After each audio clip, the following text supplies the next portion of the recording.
Hello everyone, welcome to my YouTube channel UPSC with Rashmi. आज हम जो एनसीईआरटी की सीरीज़ है उसमें 6 क्लास की पॉलिटी एनसीईआरटी को डिस्कस करेंगे, जिसमें हम पॉलिटी का चैप्टर नंबर 1 डिस्कस करेंगे, जो कि आपको बहुत ही बेसिक सी समझ देगा। आपको पॉलिटी की बहुत बेसिक समझ चाहिए तो आपको 6 क्लास की एनसीईआरटी ज़रूर पढ़नी चाहिए, जिसमें हम देखेंगे विविधता के बारे में, सरकार के बारे में, स्थानीय सरकार और प्रशासन के बारे में, और आजीविका यानी लिवलीहुड के बारे में, लाइवलीहुड के बारे में। इन सब के बारे में हम क्लास 6 की पॉलिटी की एनसीईआरटी में डिस्कस करेंगे। आज का जो हमारा चैप्टर होगा वो होगा चैप्टर नंबर 1, विविधता की समझ। हम देखेंगे कि विविधता क्या होती है और विविधता भेदभाव से कैसे अलग है, विविधता और असमानता में क्या डिफरेंस होता है, इन्हें हम आज डिस्कस करेंगे। तो शुरू करते हैं आज का वीडियो। चैप्टर नंबर 1, विविधता की समझ। ये हमारा चैप्टर है, चैप्टर नंबर 1, विविधता की समझ। अपनी कक्षा में चारों तरफ नज़र दौड़ाइए। क्या कोई ऐसी साथी है जो बिल्कुल आपकी तरह दिखती हो? इस पाठ में आप पढ़ेंगी कि लोग एक दूसरे से कई मामलों में भिन्न होते हैं। वे न केवल अलग दिखते हैं बल्कि वे अलग अलग क्षेत्रों से भी आते हैं। उनके धर्म, रहन सहन, खान पान, भाषा, त्योहार आदि भी भिन्न होते हैं। ये भिन्नताएं हमारे जीवन को कई तरीके से रोचक और समृद्ध बनाती हैं। तो हम क्या देखते हैं कि विविधता, लोग अलग अलग तरह के, अलग अलग धर्म को मानने वाले, अलग अलग तरह की भाषा बोलने वाले, अलग अलग त्योहारों को मनाने वाले लोग एक साथ मिलकर रहते हैं। यहाँ इंडिया की विविधता के बारे में आपको जानकारी मिलेगी। और ये विविधता कोई गलत चीज़ नहीं है, बल्कि ये विविधता हमारी संस्कृति को, हमारी सभ्यता को समृद्ध बनाती है। ये हमारे जीवन को रोचक बनाती हैं। इन भिन्नताओं के कारण ही भारत में विविधता है। विविधता या अनेकता हमारे जीवन को किस तरह से बेहतर बनाती है? भारत इतनी विविधताओं वाला देश कैसे बना? क्या सभी तरह की भिन्नताएं विविधता का ही भाग होती हैं? चलिए कुछ उत्तर पाने के लिए हम इस पाठ को पढ़ते हैं। आप बस सुनते चलिएगा, जहाँ भी नोट करने का पॉइंट होगा वहाँ आपको बताते चलेंगे।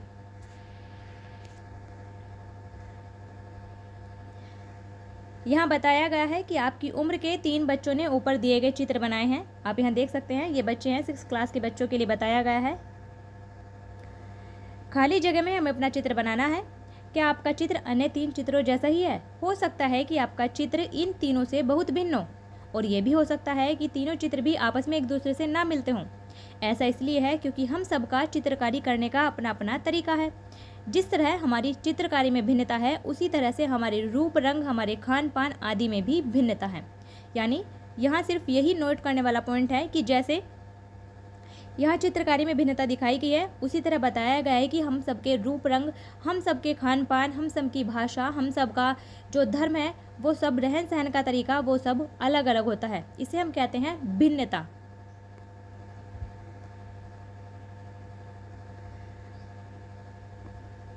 आपकी अध्यापिका की सहायता से पता कीजिए कि आप में से कितने साथियों के जवाब एक जैसे हैं। क्या कक्षा में कोई एक ऐसी साथी भी है जिसकी सूची आपकी सूची से हूबहू मिलती हो? शायद नहीं हो। यहाँ एक सूची भरने के लिए दी गई है 6 क्लास के बच्चों के लिए। बाहर जाते समय आप क्या पहनना पसंद करती हैं? मैं घर में बात करती हूँ, मेरा पसंदीदा खेल है, मुझे किसके बारे में किताबें पढ़ना पसंद है। ये सूचियाँ बनानी है। और इसमें बताया गया है कि ऐसा ढूंढिए क्लास में कि क्या किसी और की सूची बिल्कुल आपके जैसी है। शायद नहीं। हालांकि ऐसा होगा कि कई साथियों के कुछ जवाब आपके जवाबों से मिलते जुलते होंगे। कितने साथियों को आपके जैसी किताबें पढ़ना पसंद है? आपकी कक्षा के विद्यार्थी कुल मिलाकर कितनी भाषाएं बोलते हैं? इनसे अब तक आपको यह अंदाजा हो गया होगा कि कई मामलों में आप अपनी साथियों की तरह हैं और कई मामलों में आप उनसे बिल्कुल अलग हैं। यानी यहाँ बताने की कोशिश की गई है कि कई मामलों में हम किसी से अलग होते हैं और कई मामलों में हम एक दूसरे के समान होते हैं। आगे कहानी दी गई है, दोस्ती करना। आप सिर्फ इसे सुनते चलिएगा। कहानी है, आपको आपकी मेमोरी को स्टेबल करने में यह हेल्प करेगी, आपको चीज़ें याद रहेंगी। यह एक कहानी के माध्यम से बताया गया है कि विविधता क्या है।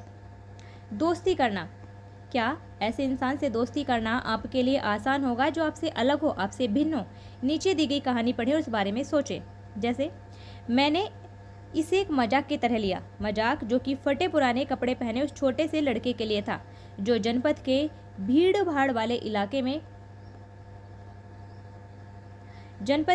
भाड़ वाले चौराहे की लाल बत्ती पर अखबार बेचता था। मैं जब भी वहां से साइकिल से गुजरता, वह अंग्रेजी का अखबार हाथ में लहराते हुए मेरे पीछे भागता और उस दिन की सुर्खियों को हिंदी अंग्रेजी के मिले जुले शब्दों में चिल्लाकर सुनाता रहता। इस बार मैं पटरी के सहारे रुका और मैंने उससे हिंदी का अखबार मांगा। उसका मुंह खुला का खुला रह गया। उसने पूछा, मतलब आपको हिंदी आती है? बिल्कुल आती है, मैंने अखबार के पैसे देते हुए कहा। क्यों? तुमने क्या सोचा? वह रुका। पर आप लगते तो बड़े अंग्रेज हैं। वह बोला, मतलब कि आप हिंदी पढ़ भी सकते हैं? हाँ, बिल्कुल पढ़ सकता हूँ। इस बार मैं थोड़ा अधीर होते हुए बोला, मैं हिंदी बोल सकता हूँ, पढ़ सकता हूँ और लिख भी सकता हूँ। मैंने स्कूल में दूसरे सब्जेक्ट के साथ यानी दूसरे विषयों के साथ हिंदी पढ़ी है। ये कहानी में बताया गया है, दो बच्चे हैं, आपस में बात कर रहे हैं। सब्जेक्ट, उसने पूछा। अब जो कभी स्कूल नहीं गया उसे मैं क्या समझाता कि सब्जेक्ट क्या होता है। वह कुछ होता है। मैंने शुरू किया ही था कि बत्ती हरी हो गई और मेरे पीछे गाड़ियों के हॉर्न का शोर 100 गुना बढ़ गया। मैंने भी अपने आप को ट्रैफिक के साथ आगे बढ़ने दिया। अगले दिन वह फिर से वहां पर था। वह मुस्कुरा रहा था और मेरी तरफ हिंदी का अखबार बढ़ाते हुए उसने कहा, भैया आपका अखबार।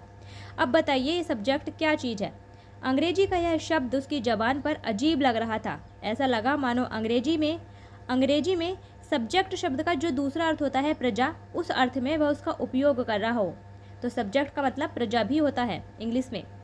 ओहो, यह कुछ पढ़ाई लिखाई से संबंधित है, मैंने कहा। उसके बाद चूंकि बत्ती लाल हो गई थी, सो मैंने पूछा, तुम कभी स्कूल गए हो? कभी नहीं, उसने जवाब दिया।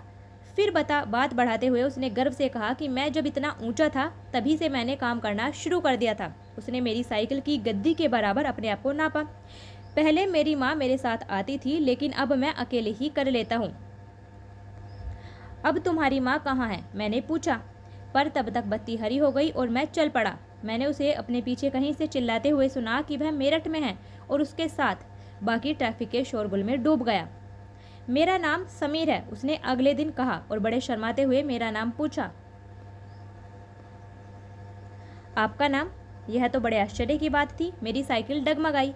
मेरा नाम भी समीर है, मैंने बताया। क्या? उसकी आंखें एकदम से चमक उठी। हाँ, मैंने मुस्कुराते हुए कहा। तुम्हें पता है समीर का अर्थ होता है हवा या पवन। तो समीर का मतलब क्या होता है? पवन। और पवन पुत्र कौन है जानते हो ना? हनुमान। तब तो अब से आप समीर 1 और मैं समीर 2, उसने खूब खुश होते हुए कहा। हाँ ठीक है, मैंने जवाब दिया और अपना हाथ आगे बढ़ाया। हाथ मिलाओ समीर 2। उसका छोटा सा हाथ मेरे हाथ में एक नन्ही चिड़िया की तरह समा गया। मैं साइकिल चलाकर आगे बढ़ चुका था, पर उसके हाथ की गर्माहट अब तक महसूस कर रहा था। अगले दिन उसके चेहरे पर उसकी चिरपरिचित मुस्कान नहीं थी। मेरठ में बड़ी गड़बड़ हो गई है, उसने कहा। वहाँ दंगों में बहुत सारे लोग मारे गए हैं। मैंने मुख्य अखबार की सुर्खियों की तरफ देखा। बड़े बड़े अक्षरों में लिखा था, सांप्रदायिक दंगे। लेकिन समीर, मैंने शुरू किया ही था, मैं मुस्लिम समीर हूँ। वह बोल पड़ा। और मेरे सभी लोग मेरठ में हैं। उसकी आंखें भर आईं। जब मैंने उसके कंधे पर हाथ रखा तो उसने नज़र ऊपर नहीं उठाई। अगले दिन वह चौराहे पर नहीं था, न उसके अगले दिन वह दिखा और न आगे फिर कभी। अंग्रेजी या फिर हिंदी का कोई अखबार मुझे यह नहीं बता सकता कि मेरा समीर 2 आखिर कहाँ गया। ये कहानी पर आधारित कुछ अंश दिया गया है किसी कहानी का। अब देखते हैं कि विविधता में यहाँ विविधता कैसे बताई गई है। जहाँ समीर 1 को अंग्रेजी ज़्यादा अच्छी आती है, वहीं समीर 2 हिंदी बोलता है। हालांकि दोनों की भाषाएं अलग अलग हैं, फिर भी दोनों एक दूसरे से बात कर पाए। उन्होंने इसके लिए प्रयास किया क्योंकि उनके लिए बात करना महत्वपूर्ण था। तो भाषा की विविधता है। भाषाएं एक किसी की भाषा अलग होना वो अलग नहीं है, बल्कि भाषा अलग होना वो विविधता का एक पहलू है। समीर 1 और समीर 2 की धार्मिक और सांस्कृतिक पृष्ठभूमि भी अलग है। जहां समीर 1 हिंदू है और वहीं समीर 2 मुसलमान है। दोनों में दोस्ती हुई क्योंकि दोनों दोस्ती करना चाहते थे। दोनों के खान पान, पहनावा, धर्म, भाषा आदि की ये भिन्नताएं विविधता के पहलू हैं। तो ये सब जो हैं, जो भाषा अलग अलग प्रकार की है, जो भी भाषा की भिन्नता है, खान पान की भिन्नता है, खान पान अलग अलग तरह का होता है, धर्म की भिन्नता है, पहनावे की भिन्नता है, ये सभी विविधता के पहलू हैं, ये अलग नहीं हैं। लेकिन अगर इनके आधार पर, किसी की भाषा के आधार पर, किसी के पहनावे के आधार पर या फिर किसी के खान पान के आधार पर किसी को ऊंचा या नीचा बताया जाए तो वो विविधता नहीं है, वो भेदभाव है, वो असमानता है, वो गैर बराबरी है। तो विविधता अलग है, असमानता और गैर बराबरी या भेदभाव ये अलग है। यहाँ यही बताने की कोशिश की गई है कि किसी की भाषा अलग होना या किसी का खान पान अलग होना, विभिन्न प्रकार के धार्मिक पृष्ठभूमि से होना, वो सब विविधता के पहलू हैं। इनके आधार पर किसी के साथ भेदभाव नहीं होना चाहिए। अपनी विविध धार्मिक और सांस्कृतिक पृष्ठभूमियों के अलावा समीर 1 और समीर 2 कई अन्य मामलों में भी एक दूसरे से अलग थे। जैसे समीर 1 स्कूल जाता था। उदाहरण के लिए समीर 1 ने स्कूल में पढ़ाई की थी, जबकि समीर 2 अखबार बेचता था। समीर 2 को स्कूल जाने का मौका ही नहीं मिला। समीर 2 को स्कूल जाने का मौका ही नहीं मिला। आपने संभवतः अपने इलाके में ऐसे कई लोगों को देखा होगा जो गरीब हैं और जिनकी भोजन, घर और कपड़े की ज़रूरतें भी पूरी नहीं हो पाती। यह फ़र्क उस फ़र्क से अलग है जिसके बारे में हमने पहले पढ़ा। यह विविधता का रूप नहीं है, बल्कि ये गैर बराबरी का रूप है। गैर बराबरी का मतलब होता है कि कुछ लोगों के पास न तो अवसर है, न ज़मीन, न पैसे जैसे संसाधन जो कि दूसरों के पास है। इसलिए गरीबी और अमीरी विविधता का रूप नहीं है, बल्कि लोगों के बीच मौजूद असमानता यानी कि गैर बराबरी है। धर्म की विविधता, धर्म की जो भिन्नता है, भाषा की भिन्नता, खान पान की भिन्नता, पहनावे की भिन्नता, रहन सहन की भिन्नता, ये सब विविधता के पहलू हैं। लेकिन किसी व्यक्ति के पास अवसरों का ना होना, उसके पास किसी संसाधन का ना होना, संसाधनों तक उसकी पहुंच ना होना, ये विविधता का रूप नहीं है, ये असमानता का रूप है। ये लोगों के बीच मौजूद गैर बराबरी है। विविधता और असमानता दोनों अलग हैं। जाति व्यवस्था असमानता का सबसे अच्छा उदाहरण है। जाति व्यवस्था असमानता के एक उदाहरण है। इस व्यवस्था में समाज को अलग अलग समूह में बांटा गया था। इस बंटवारे का आधार था कि लोग किस किस तरह का काम करते थे। लोग जिस जाति में पैदा होते थे उसे बदल नहीं सकते थे। उदाहरण के लिए, अगर आप कुम्हार के घर में पैदा हो गई तो आपकी जाति कुम्हार ही होती और आप बस वही बन सकती थी। कोई व्यक्ति जाति से जुड़ा अपना पेशा भी नहीं बदल सकता था। इसलिए उस ज्ञान के अलावा किसी अन्य ज्ञान को हासिल करना जरूरी नहीं समझा जाता था। इससे गैर बराबरी पैदा हुई। आप इस बारे में अगले पाठ में पढ़ेंगी। तो गैर बराबरी क्या है? हमारे यहाँ जाति व्यवस्था नाम की जो बुराई है वो अभी तक बनी हुई है। और जाति व्यवस्था में लोगों को ऊंच नीच में इसने बांट दिया है। लोगों को कई जाति में बांटा गया और इसका मतलब ये था कि लोग जिस जाति में पैदा होते थे वो वही काम कर सकते थे, ना उन्हें किसी और ज्ञान को हासिल करने की छूट दी गई। इससे लोगों के बीच गैर बराबरी पैदा हुई। विविधता कैसे हमारे जीवन को समृद्ध बनाती है? तो अभी सिर्फ इतना ही बताया गया है भेदभाव, जाति व्यवस्था की बुराई के बारे में। जो चैप्टर नंबर 2 है उसमें इसके बारे में और ज़्यादा वर्णन मिलेगा। अब बताया गया है कि विविधता हमारे जीवन को कैसे समृद्ध करती है, विविधता हमारे लिए क्यों महत्वपूर्ण है। जैसे समीर 1 और समीर 2 दोस्त बने, ठीक वैसे ही आपकी भी सहेलियां होंगी जो आपसे बहुत अलग होंगी। आपने शायद उनके घर में अलग तरह का खाना खाया होगा, उनके साथ अलग त्यौहार मनाए होंगे, उनके कपड़े पहनकर भी देखे होंगे और थोड़ी बहुत उनकी भाषा भी सीखी होगी। आपको शायद तरह तरह के जानवरों, रानियों, साहसिक घटनाओं या भूतों की कहानियाँ पसंद होंगी।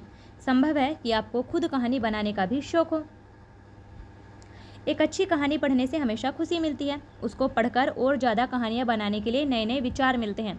जो लोग कहानियाँ लिखते हैं वे विभिन्न स्रोतों जैसे कि किताबों, वास्तविक जीवन और कल्पना से प्रेरणा लेते हैं। कुछ लोग जंगल में जानवरों के नज़दीक रहे और उन्होंने जानवरों की दोस्ती और लड़ाइयों के बारे में कहानियाँ लिखी। कुछ अन्य लोगों ने राजा रानियों के वृत्तांत पढ़कर प्यार और सम्मान के किस्से लिखे। कुछ ने अपने बचपन की यादों में गोते लगाए। स्कूल और दोस्ती की मधुर यादों से निकाल कर कुछ साहस की कहानियाँ लिखी। कल्पना कीजिए कि जिनकी कहानियाँ आपने सुनी या पढ़ी हैं उन सभी कहानीकारों या फिर कहानी सुनाने वालों को ऐसी जगह पर रहना पड़े जहाँ केवल 2 ही रंग के कपड़े पहनते हों, लाल और सफ़ेद, एक ही तरह का खाना खाते हों, शायद आलू, समान रूप से केवल 2 पशु पक्षी को पालते हों, उदाहरण के लिए हिरन और कौवा, और केवल सांप सीढ़ी खेल से अपना मनोरंजन करते हों। तो ऐसी जगह रहकर वे कैसे कहानियाँ लिख पाएंगे? भारत में विविधता। भारत विविधताओं का देश है। हम विभिन्न भाषाएं बोलते हैं, विभिन्न प्रकार का खाना खाते हैं, अलग अलग त्यौहार मनाते हैं और भिन्न भिन्न धर्मों का पालन करते हैं। लेकिन अगर गहराई से सोचें तो वास्तव में हम एक ही तरह की चीज़ें करते हैं, केवल हमारे करने के तरीके अलग हैं। तो भारत में विभिन्न प्रकार की भाषा, विभिन्न प्रकार के धार्मिक समुदाय, विभिन्न प्रकार की सांस्कृतिक पृष्ठभूमि के लोग, विभिन्न प्रकार के रहन सहन के लोग, विभिन्न प्रकार के पहनावे भारत में प्रचलित है। ये भारत की विविधता है। लेकिन ये सब क्या है? ये अगर हम इन्हें गौर से देखें तो हमारे करने के तरीके अलग अलग हैं एक ही चीज़। जैसे फॉर एग्जाम्पल भारत में पहनावा की बात करते हैं।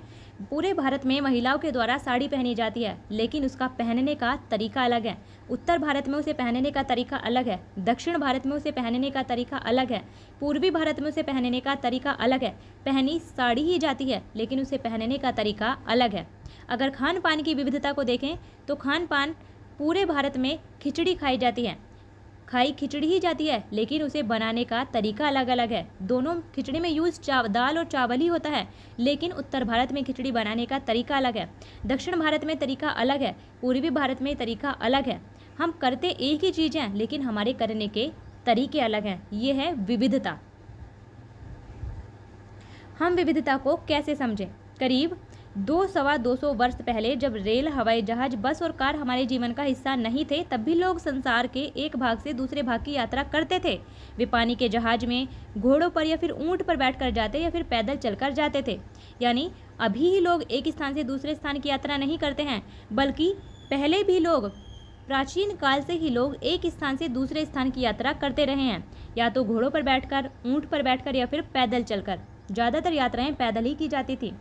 अक्सर ये यात्राएं खेती की तलाश में, खेती के लिए और बसने के लिए नई ज़मीन की तलाश में या फिर व्यापार के लिए की जाती थी। आज भी तो व्यापारी एक स्थान से दूसरे स्थान की यात्रा करते हैं। चूँकि यात्रा में बहुत समय लगता था, इसलिए लोग नई जगह पर अक्सर काफ़ी लंबे समय तक ठहर जाते थे। इसके अलावा सूखे और अकाल के कारण भी कई बार लोग अपना घर बार छोड़ देते थे। उन्हें जब पेट भर खाना तक नहीं मिलता था तो वे नई जगह जाकर बस जाते थे। कुछ लोग काम की तलाश में और कुछ युद्ध के कारण घर छोड़ देते हैं। आज भी तो लोग गृह युद्ध के कारण घर छोड़ देते हैं, अपने देश को छोड़ देते हैं। काम की तलाश में आज भी लोग एक जगह से दूसरी जगह जाते हैं, तो पहले भी जाते थे। इसके कारण क्या होता है? जब लोग एक जगह से दूसरी जगह आते हैं, जब लोग एक नई जगह में बसना शुरू करते थे तो उनके रहन सहन में थोड़ा बदलाव आ जाता था। कुछ चीज़ें वे नई जगह की अपना लेते थे और कुछ चीज़ों में वे पुराने ढर्रों पर ही चलते रहते थे। इस तरह उनकी भाषा, भोजन, संगीत, धर्म आदि में नए और पुराने का मिश्रण होता रहता था। उनकी संस्कृति और नई जगह की संस्कृति में आदान प्रदान होता और धीरे धीरे एक मिश्रित यानी कि एक मिली जुली संस्कृति उभरती। जब लोग एक जगह से दूसरी जगह पर जाते हैं तो कुछ चीज़ें वहाँ की सीखते हैं और कुछ चीज़ें वहाँ के लोग, जो यहाँ से लोग जाते हैं, एक जगह से दूसरी जगह के लोग जाते हैं, उनकी चीज़ें सीखते हैं। जिससे क्या होता है कि एक मिली जुली संस्कृति का निर्माण होता है। इससे हमारी संस्कृति समृद्ध होती है।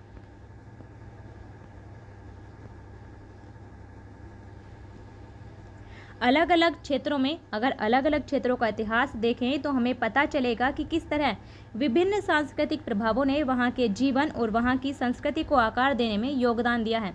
इस तरह से कई क्षेत्र अपने विशिष्ट इतिहास के कारण विविधता संपन्न हो जाते थे। तो विविधता मिलने का, भारत में इतनी विविधता मिलने का क्या रीजन है? उसका ऐतिहासिक रीजन भी है, क्योंकि भारत में प्राचीन काल से ही अलग अलग जगह से लोग आते रहे हैं। ठीक इसी प्रकार लोग अलग अलग तरह की भौगोलिक स्थितियों से भी किस प्रकार सामंजस्य बैठाते हैं, उससे भी विविधता उत्पन्न होती है। उदाहरण के लिए समुद्र के पास रहने में और पहाड़ी इलाकों में रहने में बड़ा फ़र्क होता है। न केवल वहाँ के लोगों के कपड़ों और खान पान की आदत में फ़र्क होगा, बल्कि जिस तरह का काम वे करेंगे वे भी अलग होंगे। शहरों में अक्सर लोग ये भूल जाते हैं कि उनका जीवन उनके भौतिक वातावरण से किस तरह से गहराई से जुड़ा है। ऐसा इसलिए क्योंकि शहरों में लोग विरले ही अपनी सब्जी या अनाज उगाते हैं। वे इन चीज़ों के लिए बाजार पर निर्भर करते हैं। यहाँ बताने की कोशिश की गई है कि विविधता उत्पन्न करने में भौगोलिक कारणों का भी प्रभाव रहता है। भूगोल भी विविधता को प्रभावित करता है। समुद्र के पास रहने वाले लोग और पहाड़ी इलाकों में रहने वाले लोगों में अलग अलग तरह का खान पान, अलग अलग तरह की वेशभूषा मिलेगी। जैसे जो समुद्री इलाकों में लोग रहते हैं, वहाँ ह्यूमिडिटी ज़्यादा होती है, वे सूती कपड़ा पहनना पसंद करेंगे, ढीले ढाले कपड़े पहनेंगे। उसी प्रकार उनके जो कृषि कार्य होंगे या उनके खान पान के तरीके होंगे, समुद्री इलाके के लोग मछली खाना ज़्यादा पसंद करेंगे, तो उनके खान पान में, उनके कपड़ों में, उनके पहनावे में वहाँ के भूगोल का भी प्रभाव पड़ता है। आइए अब भारत के दो भागों लद्दाख और केरल के उदाहरण के जरिए समझने की कोशिश करें कि किसी क्षेत्र की विविधता पर उसके ऐतिहासिक और भौगोलिक कारकों का क्या असर पड़ता है।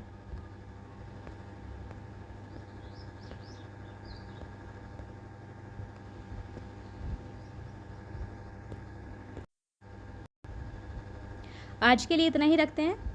इससे आगे का जो बचा हुआ पार्ट है इसका, उसे हम कल डिस्कस करेंगे। आप अच्छे से पढ़िए, रिवाइज कीजिए, पहले आप इसका फीडबैक दीजिए कि आपको क्लास कैसी लगी, फिर हम इसका आगे का पार्ट इसकी टाइमिंग भी बढ़ाएंगे, तब हम इसका आगे का पार्ट कल डिस्कस करेंगे। आपका जो भी डाउट हो या जो भी क्वेश्चन हो आप कमेंट बॉक्स में लिख सकते हैं। फिर मिलते हैं नेक्स्ट वीडियो में, तब तक के लिए बेस्ट ऑफ लक।